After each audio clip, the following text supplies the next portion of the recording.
Halo guys, kembali lagi bersama Mimin di channel Nea Film. Bagaimana kabar kalian hari ini? Ini kan yang kalian tunggu-tunggu. Dan ya benar sekali, karena Mimin hadir kembali untuk meneruskan alur cerita dari sang penerus Tangsan, yaitu Yoho dan Wang Dong dalam Solen 2 episode terbaru, yaitu Solen 2 episode 71. Yang mana pada Solen 2 episode 71 ini menceritakan Yoho yang akan menuju tempat di mana dulu Tangsan menghidupkan Xiaowu dan orang tuanya kembali, yaitu mata air, es, dan api. Dan Yoho akan melakukan itu atas perintah Niu Tian dan Di Tian setelah melihat keadaan Dong Er yang semakin parah. Dan seperti apa alur cerita selengkapnya, jangan lupa pencet tombol like dulu jika kalian suka. Dan kita langsung saja masuk ke alur ceritanya.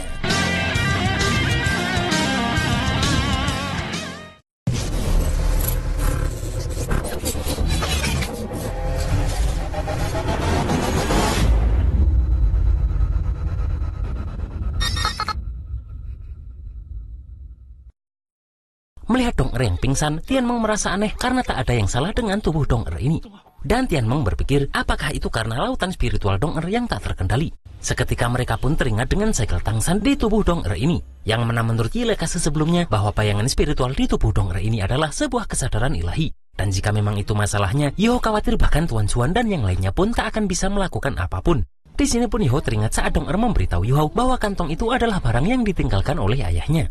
Namun Yoho tak bisa membuka kantong tersebut saat itu karena ada segel yang dibuat ayah dari Dong Er ini. Dan Yoho hanya bisa membuka itu saat kesempatan sudah tiba. Di sini pun Yoho langsung sadar apa maksud Paman Yu Tian memberikan kantong itu kepada Yoho. Namun saat Yoho mencoba untuk membukanya, terlihat ledakan besar yang melindungi kantong tersebut. Yoho langsung tersadar jika di kantong tersebut terdapat segel ilahi. Di sini Tianmeng memberitahu jika dengan kekuatan mental Yoho saat ini dia bisa membuka segel itu meski segel itu begitu rumit. Dan karena Yoho terlalu cemas, maka membuat kekuatan spiritual Yoho terlalu kacau. Di sini Tianmeng pun meminta Yoho untuk menenangkan diri dan mencobanya lagi. Dan kemudian pun Yoho kembali berusaha membuka segel yang dipasang di kantong tersebut.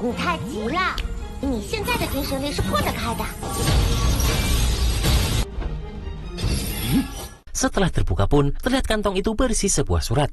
Yang mana surat itu berisi pesan dari Paman Yu Tian bahwa pasti Yoho melihat tubuh Dong Er menjadi aneh saat Yoho membaca surat ini. Di sini Niu Tian juga yakin jika Yoho sudah tahu bahwa ada segel di lautan spiritual Dong Er ini. Yang mana segel tersebut adalah segel yang dibuat oleh ayah Dong Er dengan susah payah untuk melindungi jiwa Dong Er ini. Dan surat ini memberitahu jika identitas Dong Er ini sangat istimewa. Apalagi saat Dong Er memberitahu Yoho bahwa dia perlu pergi ke pavilion Zhang Tian di area terlarang dari sekte Hao Tian untuk mendapatkan cincin rohnya. Yang mana lebih tepatnya, Dong Er bukan mencari cincin roh, namun mengambil kembali cincin rohnya itu. Namun setiap cincin roh Dong Er, semua di luar batas kemampuan Dong Er saat ini. Dan itulah alasannya mengapa orang tua Dong Er ini berusaha semaksimal mungkin untuk memasang segel di lautan spiritualnya.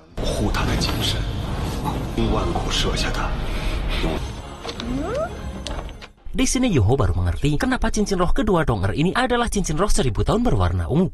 Kemudian surat itu juga memberitahu jika ketika Dong Er mendapatkan cincin roh kelimanya, maka segel itu akan mulai mengendur. Dan pemantai serta Niu Tian tak bisa memperkuat segel tersebut. Namun ada cara lain, yaitu dengan meningkatkan daya tubuh Dong Er sendiri secara signifikan. Yang mana dengan cara itu, maka bahaya saat menyerap cincin roh akan sangat berkurang. Namun cara ini membutuhkan obat ilahi yang bernama bunga akasia patah hati merah. Dan obat ilahi ini berada di hutan Qingdou Kekaisaran Tianhun dan di tempat harta karun yang bernama mata air, es, dan api. Saat Yoho sedang berusaha pergi pun, terlihat Wang Qior ini mengikutinya. Kemudian Yoho memberitahu jika dirinya sedang punya urusan mendesak di luar kota. Dan jika ada yang ingin Qior katakan, maka Yoho memintanya menunggu sampai Yoho kembali. Qior pun bertanya kemana Yoho ini ingin pergi. Namun Yoho meminta Qior tak perlu tahu karena tempat itu sangat berbahaya. Di sini pun Qior tetap ngotot ingin tahu jika Yoho tak mau memberitahu tujuannya itu. Dan Qior pun terus mengikuti Yoho ini.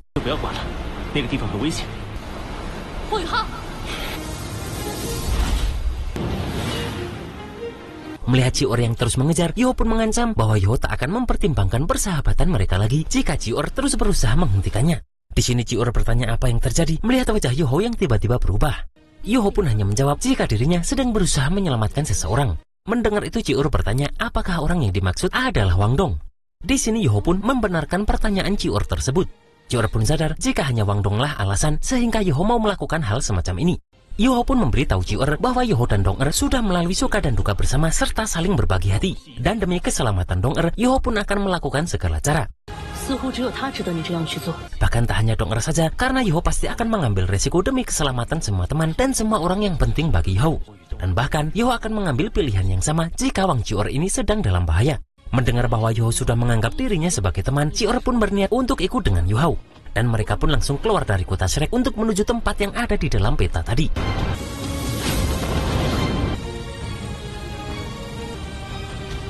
Sementara di sekte Haotian, Niu Tian dan Paman Tai pun terkejut melihat langit bergemuruh. Karena itu tanda bahwa segel di kantong Yoho itu sudah dibuka. Di sini Niu Tian tak menyangka jika Yoho ini tumbuh lebih cepat dari perkiraan mereka. Namun di sini Paman Tai khawatir karena dengan kultivasi Yoho saat ini akan sangat berbahaya jika anak itu pergi ke mata air, api, dan es ini. Niu Tian pun mengatakan sebuah pepatah, jika anak panah sudah berada di tali busur, maka anak panah itu harus segera ditembakkan. Dan karena Yoho sudah membuka segel itu, maka berarti dia sudah siap untuk menerima ujian. Apalagi masalah yang sedang dihadapi Dong Er hanya bisa diselesaikan oleh Yoho ini. Setelah itu terlihat Cior sampai mengantuk karena hari sudah berganti pagi. Di sini Cior bertanya kemana sebenarnya tujuan mereka karena mereka harus sampai terbang sepanjang malam. Di sini pun Yoho hanya menjawab bahwa mereka akan menuju ke Kekaisaran Tianhun. Sementara itu di Akademi Shrek, semua teman dan guru sangat panik karena Yoho tak berada di tempat ini saat Dong Er tak sadarkan diri.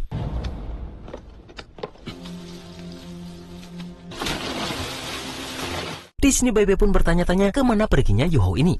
Namun kemudian Xiao Xiao datang dan memberitahu mereka jika penjaga kota melihat bahwa Yoho pergi meninggalkan kota Shrek tadi malam. Serta ada orang lain yang ikut bersama Yoho saat dia meninggalkan kota Shrek ini.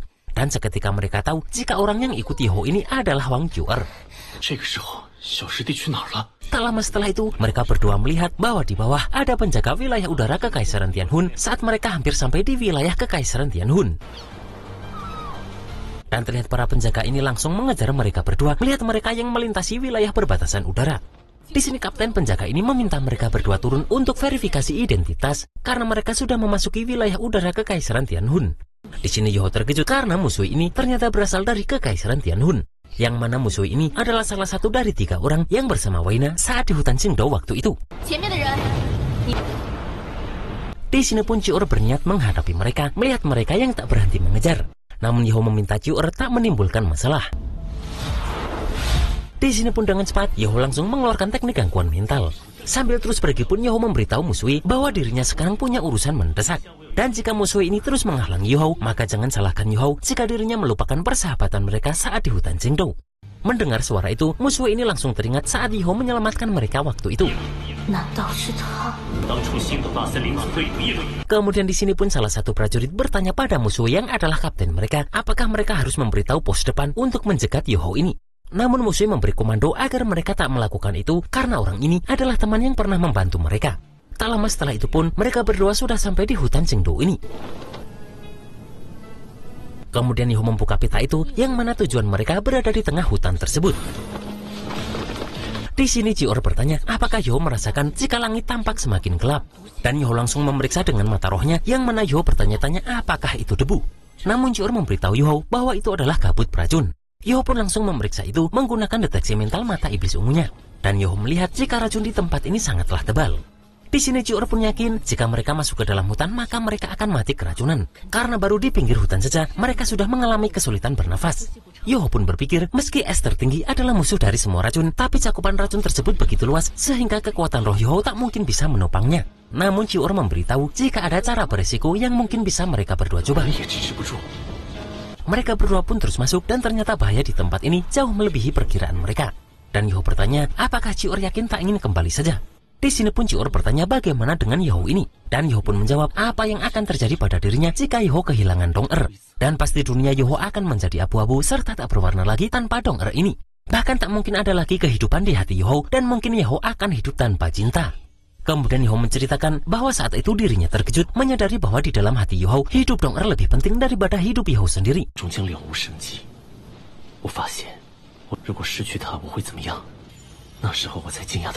Cior pun menganggap bahwa Yoho ini benar-benar orang bodoh, namun Cior juga tak akan tega melihat orang bodoh mati. Kemudian di sini pun Yoho ini menggunakan alat peluncur bom dengan daya ledak yang tinggi untuk menghilangkan racun di depan mereka sementara. Dan Yoho pun juga langsung menggunakan deteksi rohnya kembali.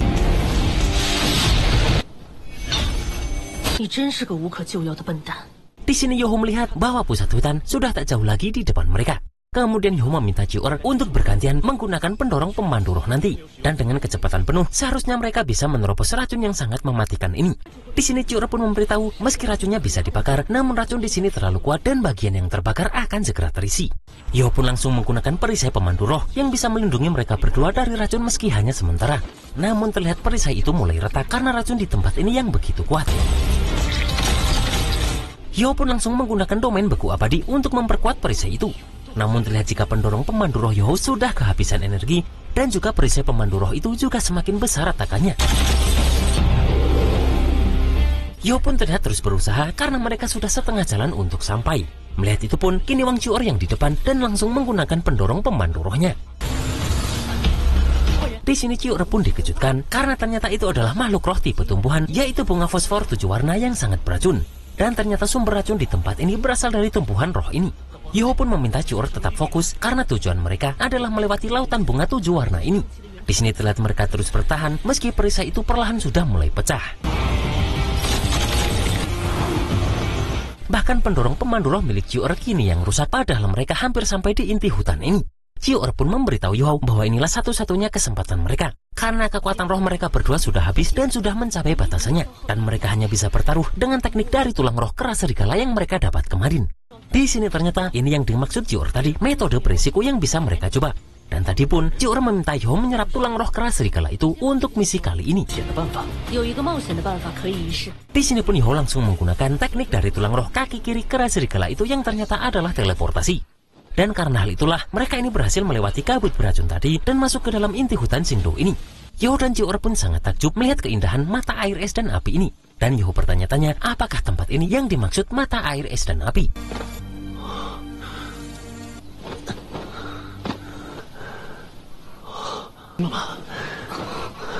Jiur juga takjub karena satu danau mempunyai 2 mata air, yang mana setengah airnya sangat panas dan setengahnya lagi sangatlah dingin. Yo pun sadar jika mata air es dan api ini mempunyai mata air ganda, yaitu mata air yin yang sangat dingin dan mata air yang sangat panas serta saling melengkapi dan menahan. Yo pun memberitahu bahwa ini adalah salah satu dari 3 medan cekungan pengumpulan harta karun namun sangat berbahaya. Dan Yo bertanya apakah Jiur tak merasakan energi kehidupan yang sangat melimpah di tempat ini. Dan karena hal itu membuat sebagian besar tanaman telah berevolusi menjadi makhluk roh tipe tumbuhan.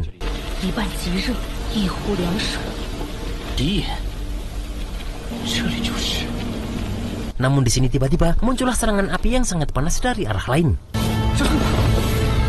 Di sini pun Jiur merasakan bahwa serangan itu adalah mata air yang sangat panas. Setelah itu mereka dikejutkan karena ada kekuatan api besar yang membumbung tinggi ke langit. Dan terlihat sebuah tumbuhan yang mengeluarkan energi yang begitu panas.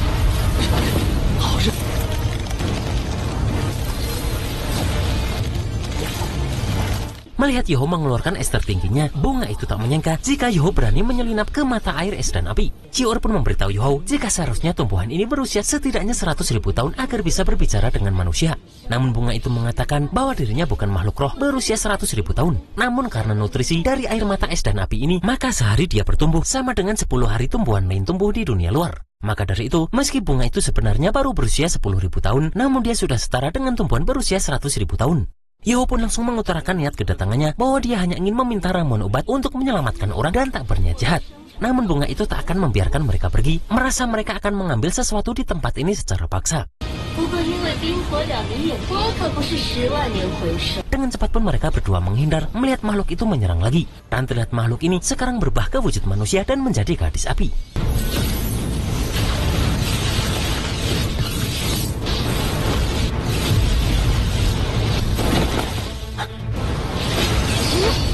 Melihat itu pun, Yo meminta Jiur menyerang dari jarak jauh, sementara Yo akan bertarung dari jarak dekat. Dan di sini pun Yo langsung mengeluarkan teknik dari Bingbing untuk menahan. Melihat gadis api akan berpindah tempat, Yo kembali menggunakan teleportasi dari tulang roh tadi. Dan Jiur juga menggunakan tinju naga emas untuk menyerang gadis api ini secara bersamaan.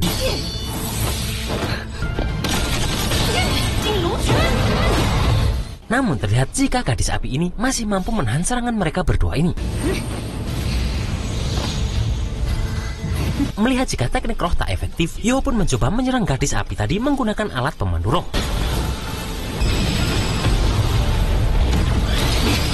Dan benar saja jika serangan barusan mampu menghancurkan gadis api ini. Namun Cior sadar jika gadis api ini tak bisa dihancurkan. Dan terlihat jika gadis api ini mampu bersatu kembali. Di sini terlihat jika gadis api ini marah karena serangan Yoho barusan dan bersiap untuk menyerang kembali. Di sini pun gadis api ini menyerang Cior terlebih dulu.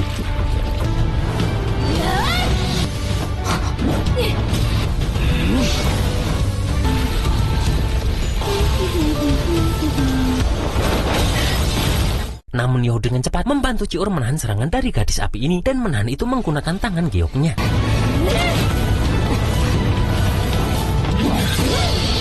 Yoho pun sudah selesai mencari tahu dan sekarang sadar jika gerakan gadis api ini tak begitu kuat. Namun karena suhu di sekitarnya terlalu tinggi yang membuat mereka tak bisa mendekat dan bertarung dengan kekuatan penuh.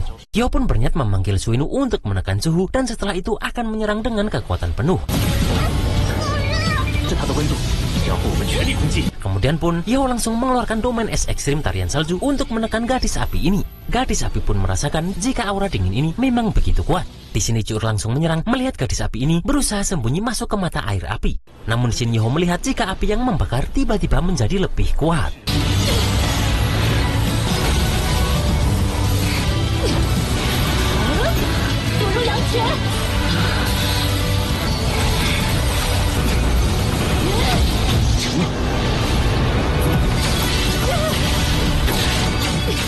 Dan pada Solen 2 episode 72, terlihat Yoho akan melakukan apapun demi bisa menyelamatkan nyawa Dong-er ini. Dan terlihat jika Suinu kembali menjadi dewasa untuk membantu Yoho ini.